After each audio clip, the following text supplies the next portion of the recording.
Nimbagal daw yun kay Ilocano, kumusta po kayo? Medyo tumila na po yung habagat dito sa Ilocos ka Ilocano. Kaya magpapadala na po tayo ng mga hanpid natin na mga kakatel sa solid follower natin sa Lawag.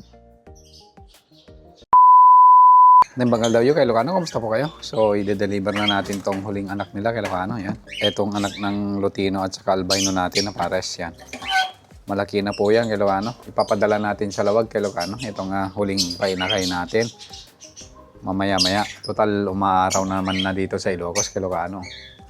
Medyo lumalabas na po yung haring araw. Yan.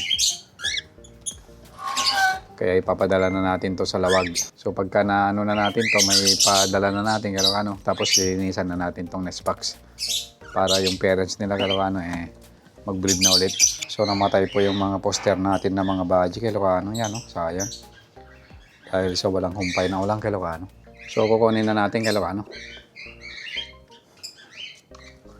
Yan, malaki na siya kay Ilocano, malapit na siyang lumipad.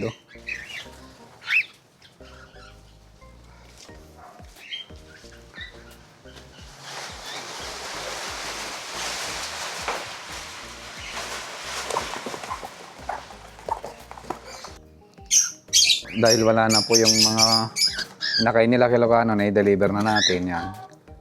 Tapos nadali naman yung natin, dalawang badges natin na poster. Linisan na natin tong nest box kay Ilocano. Nadali sila kay Ilocano dahil nga sa habagat na walang humpay na ulan dito sa Ilocos kay Ilocano. Siguro nilamig yung mga poster natin. So lilinisan na lang natin tong nest box kay Ilocano.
So malinis na ulit kay Ilocano. Bukas ko na lang lalagyan ng kusot para matuyo muna itong nest box nila kay Ilocano kasi medyo basa po dyan sa loob. Kaya siguro namatay po yung hanpid natin ng mga pinoster natin kay Ilocano dahil basa po yung nest box. Sayang.